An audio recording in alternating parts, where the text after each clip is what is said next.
میری بیوی کے انتقال کے بعد میں نے اپنی سالی کے ساتھ نکاح کر لیا، لیکن وہ مجھے اپنے قریب بھی نہیں آنے دیتی تھی۔ وہ کم عمر تھی۔ میں اس کے قریب ہونے لگتا تو وہ رونے چیخنے لگ جاتی تھی۔ مجھے اس کے بچپنے پر غصہ آنے لگ گیا تھا۔ ایک رات وہ گہری نیند سو رہی تھی۔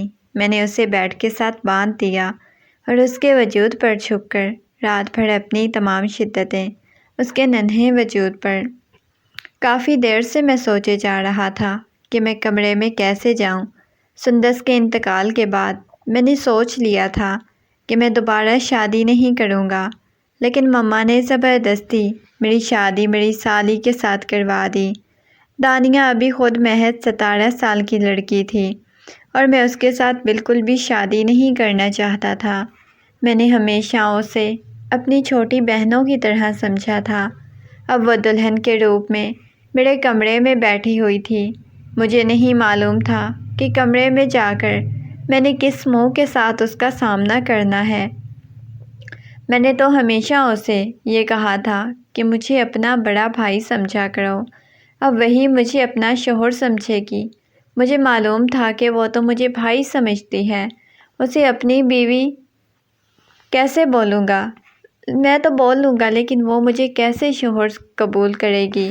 یہ سوچتا ہوا میں کمرے میں داخل ہوا۔ میں نے آہستگی سے کمرے کا دروازہ بند کیا تو وہ بیڈ پر خونخوار نگاہوں سے مجھے گھور رہی تھی۔ جیسے ہی میں کمرے میں داخل ہوا، وہ ایک دم سے اٹھ کر میری طرف آئی، ایک دم سے روتے ہوئے میرے گریبان سے پکڑ لیا، کہنے لگی، میں نے آپ کو ہمیشہ اپنا بڑا بھائی سمجھا تھا اور آپ نے اس نکاح کے لیے کیسے حامی بھر لی؟ آپ تو میری آپی کے شوہر تھے، ان سے محبت کرتے تھے، تو کیا میں اس قابل تھی کہ میری شادی ایک شادی شدہ مرد کے ساتھ ہوتی؟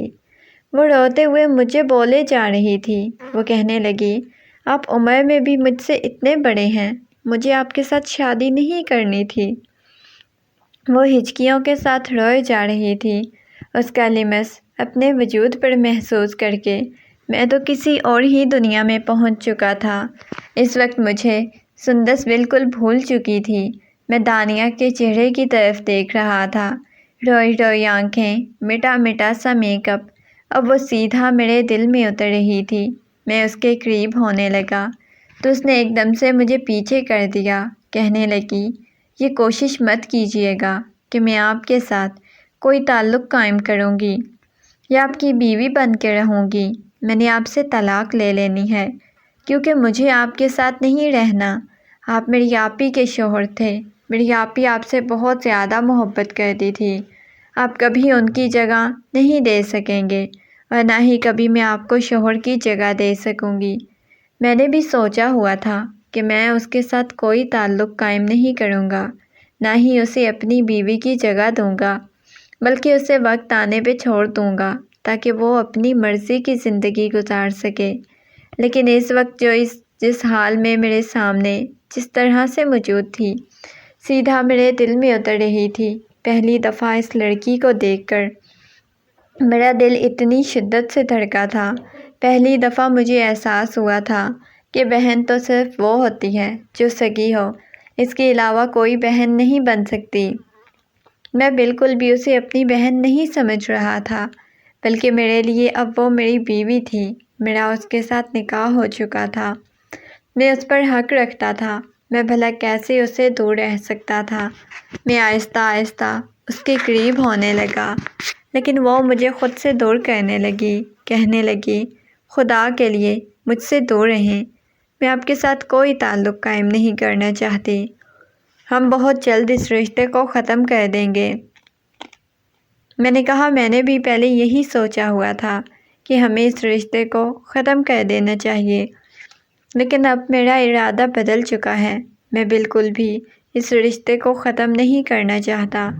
بھلا کوئی پاگل ہی ہوگا جو تم جیسی حسین بیوی کو خود سے الگ کرے گا یا اسے طلاق دے گا۔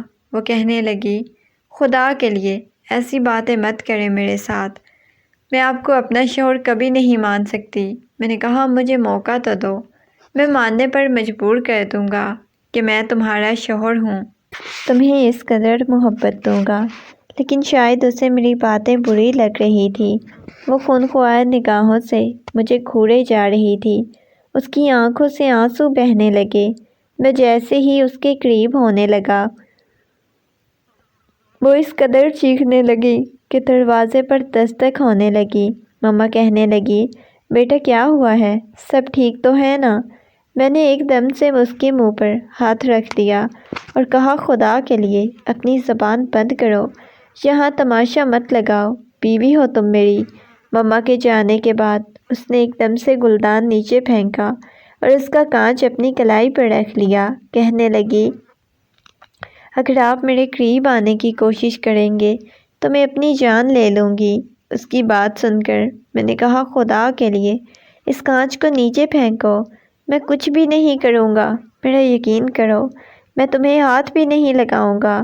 میں بہت آرام سے اسے سمجھانے کی کوشش کر رہا تھا۔ وہ دیوانوں کی طرح مجھے دیکھے جا رہی تھی۔ اس کی کلائی پر ہلکا سا کٹ بھی لگ چکا تھا۔ میں نے غصے میں اس کے بازو سے پکڑا اور اسے اپنی طرف کھینچا، اس کے ہاتھ سے کانچ توڑ پھینکا اور ایک زوردار تماچا اس کے منہ پہ رسید کیا اور کہا، پاگل ہو گئی ہو کیا؟ وہ کسی قیمت پر بھی مجھے خود کے قریب نہیں آنے دے رہی تھی۔ اس کے بعد میں نے کہا، سب ٹھیک ہے، میں تمہیں بالکل بھی ہاتھ نہیں لگاؤں گا، جاؤ چینج کر کے آؤ۔ تھوڑی دیر بعد وہ چینج کر کے آئی اور بیڈ پر سونے کے لیے لیٹ گئی۔ میں اسے دیکھتا رہ گیا۔ میں کافی وقت بعد فریش ہو کر آیا تو وہ سو چکی تھی۔ میں بیڈ کے دوسری طرف آ کر لیٹ گیا اور اس کے وجود کی طرف دیکھنے لگا۔ میں اس پر حق رکھتا تھا، اس کے باوجود بھی میں اپنا حق اس سے لے نہیں سکتا تھا۔ میں بس اسے دیکھے جا رہا تھا۔ اسے میرے ساتھ ایسا نہیں کرنا چاہیے تھا۔ نہ جانے کب تک میں یوں ہی اسے دیکھتا رہا۔ پھر میری آنکھ لگ چکی تھی، لیکن صبح جب میری آنکھ کھلی تو وہ میرے بہت قریب سو رہی تھی۔ اس نے میرے کندھے کے ساتھ سر ٹکایا ہوا تھا اور اسے اپنے اتنے زیادہ قریب دیکھ کر میرا دل بڑی شدت سے دھڑکنے لگ گیا تھا۔ اپنی دھڑکنیں مجھے خود کو سنائی دے رہی تھی۔ مجھے نہیں معلوم تھا کہ میں اتنی جلدی سندس کو کیسے بھول گیا ہوں۔ اس لڑکی کی میرے دل میں اتنی جلدی کیسے جگہ بن گئی ہے؟ شاید یہ نکاح کا اثر تھا کہ وہ اتنی جلدی میرے دل میں گھر کر گئی تھی، حالانکہ میں نے کبھی اسے اس نگاہ سے نہیں دیکھا تھا، لیکن اب یہ سمجھنے لگ گئی تھی کہ میں پہلے بھی اسے ان نگاہوں سے ہی دیکھتا تھا۔ وہ مجھ سے بہت دور رہتی تھی۔ شاید وہ میرے صبر کا امتحان لے رہی تھی، لیکن وہ میری بیوی تھی، اسے دور رہنا مجھے بہت مشکل لگ رہا تھا۔ میں اسے خود سے دور نہیں کرنا چاہ رہا تھا، لیکن وہ تو میرے پاس بھی نہیں آ رہی تھی، بس مجھ سے دور دور بھاگ رہی تھی۔ وہ گہری نیند سو رہی تھی، میں پاس بیٹھا ہوا تھا۔ میں نے آہستہ سے اس کا ہاتھ پکڑ کر اپنے ہاتھ میں لیا، اس کی کلائی پر دیکھنے لگا جہاں پر نشان بنا ہوا تھا، ہلکے سے کٹ کا۔ میں اس نشان کو دیکھنے لگا۔ میں قریب ہوا۔ وہ نیند میں کسمسا گئی۔ میں نے اس کی کلائی پر لب رکھ دیے تھے۔ اس نے دوسری طرف منہ کر لیا۔ میں کافی دیر تک اسے دیکھتا رہا۔ صبح وہ میرے قریب ہوئی، لیکن اسے نہیں معلوم تھا کہ وہ میرے قریب ہے اور بہت زیادہ قریب ہے۔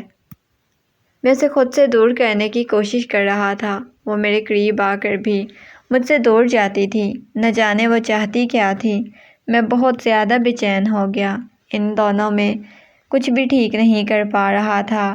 مجھے اس لڑکی سے محبت ہوتی جا رہی تھی۔ میں اس کی نفرت بھری نگاہیں جو میرے وجود پر پڑتی تھی برداشت نہیں کر پا رہا تھا۔ نہ جانے کیوں میں چاہتا تھا وہ میرے ساتھ بہت محبت سے پیش آئے۔ میں اسے محبت دینا چاہتا تھا، جیسے سندس میرے ساتھ محبت کرتی تھی، میرا خیال رکھتی تھی۔ جب میں آفس سے آتا تھا میرے لیے سچ سمجھ کر بیٹھتی تھی۔ بالکل ایسے ہی اسے بھی محبت چاہتا تھا، لیکن اسے یہ بالکل بھی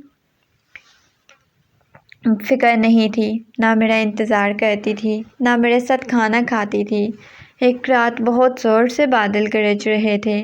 میں اسٹڈی روم میں بیٹھا اپنا کام ختم کر رہا تھا۔ مجھے لگا تھا کہ شاید وہ سو چکی ہے، اس وجہ سے میں اپنا کام کر رہا تھا جب وہ اسٹڈی روم میں آ گئی۔ کہنے لگی، آپ نے روم میں نہیں آنا کیا؟ میں نے نفی میں سر ہلاتے ہوئے کہا، نہیں، ابھی میرا بہت سارا کام پڑا ہوا ہے، آپ جا کر سو جاؤ، ویسے بھی آپ کو مجھ سے کیا لینا دینا۔ وہ کہنے لگی، وہ بادلوں سے مجھے ڈر لگ رہا ہے۔ میں نے کہا، اتنی چھوٹی بچی تو آپ ہیں نہیں کہ آپ کو بادلوں سے ڈر لگنے لگ جائے، شاباش سو جائیں، میں ابھی بہت زیادہ بیزی ہوں، میں بالکل بھی کمرے میں نہیں آؤں گا۔ وہ کہنے لگی، کیوں نہیں آئیں گے؟ چلیں اٹھیں، میرے ساتھ آئیں، مجھے ڈر لگتا ہے۔ وہ میرے بازو سے پکڑ کر مجھے اٹھانے لگی۔ اس کی بات سن کر میں نے اس کی طرف دیکھ کر کہا کہ بہت خطرناک ثابت ہوگا اگر آپ کے ساتھ آ گیا تو۔ وہ کہنے لگی، مجھے نہیں پتہ، آپ میرے ساتھ آئیں۔ یہ کہہ کر وہ میرا بازو پکڑے مجھے کمرے میں لے کر آ چکی تھی۔ اسے بہت زیادہ خوف محسوس ہو رہا تھا۔ ڈر کی وجہ سے اس کا پورا وجود کپکپا رہا تھا۔ کہنے لگی، پلیز آپ میرے پاس رہیں، دور مت جائیے گا، مجھے ڈر لگ رہا ہے بادلوں سے۔ یہ کہہ کر میرے سینے میں منہ چھپائے آنکھیں بند کر گئی۔ اسے اتنے زیادہ قریب دیکھ کر میرے دل کی دنیا الٹ پلٹ ہونے لگ گئی۔ اگلے ہی لمحے میں نے اسے اپنے بازوؤں کے حصار میں لے لیا تھا۔ آج تو میں بالکل بھی اسے خود سے دور نہیں کرنا چاہتا تھا۔ میں نے اسے اپنے تمام حق وصول کر لیے، لیکن اس نے آج نہ کوئی شور شرابہ کیا، نہ روئی، نہ کچھ اور، بلکہ صبح جب اٹھا تو وہ کمرے میں نہیں تھی۔ میں بہت زیادہ پریشان ہو چکا تھا، نہ جانے وہ کہاں چلی گئی تھی۔ ابھی چند منٹ گزرے ہی تھے جب وہ کمرے میں داخل ہوئی، ناشتہ لیے میرے پاس آ گئی۔ کہنے لگی، اتنی دیر سے کون اٹھتا ہے؟ کب سے آپ کا ویٹ کر رہی ہوں، شکر ہے آپ اٹھے ہیں، آپ کے لیے ناشتہ لے کر آئی ہوں۔ وہ مسکراتے ہوئے بولے جا رہی تھی، اس کے چہرے پر حیا کے سارے رنگ تھے۔ اس نے نگاہیں جھکائی ہوئی تھی، بے ساختہ ہی میرے لبوں پر مسکراہٹ بکھر گئی۔ میں نے کہا، آج بڑی شوہر کی خدمت کی جا رہی ہے۔ وہ کہنے لگی، کیونکہ مجھے پتہ ہے میرے شوہر کو کوئی مجھ سے چھین نہیں سکتا، وہ میرے ہیں، ان کے دل میں آپ ہی نہیں بلکہ میں ہوں۔ اس کی بات سن کر میں نے حیرت سے اس کی طرف دیکھا، پھر اس کا ہاتھ پکڑ کر اپنے سامنے بٹھایا اور کہا، مجھے خود سے دور کیوں رکھتی ہو؟ وہ کہنے لگی، مجھے ڈر لگتا تھا کہ آپ میرے وجود کو حاصل کر لیں گے، لیکن آپ کو کبھی مجھ سے محبت ہی نہیں ہوگی، آپ ہمیشہ ہی آپ ہی سے محبت کریں گے۔ مجھے خوف محسوس ہوتا تھا، اس وجہ سے میں نے کبھی آپ کو اپنے قریب نہیں آنے دیا تھا، لیکن مجھے اب محسوس ہونے لگا ہے کہ آپ مجھ سے محبت کرتے ہیں، اس وجہ سے پھر میں نے بھی سوچا کہ مجھے محبت کا جواب محبت سے دینا چاہیے۔ یہ کہہ کر اس نے نگاہیں جھکا لی۔ میں نے مسکراتے ہوئے اس کا چہرہ اوپر کی طرف کیا اور کہا، اچھا جی۔ اس نے اس بات میں سر ہلا دیا۔ سندس بھی میرے دل کے کسی کونے میں تھی، کیونکہ میں نے اسے بہت محبت کی تھی اور وہ میری پہلی محبت تھی، لیکن میں نے کبھی اس کے سامنے یہ ظاہر نہیں ہونے دیا تھا کہ میں اپنی پہلے والی بیوی کو یاد کرتا ہوں، میں اسے ٹوٹ کر چاہتا ہوں، تاکہ اسے کبھی یہ احساس نہ ہو کہ وہ میری زندگی میں آنے والی دوسری عورت ہے۔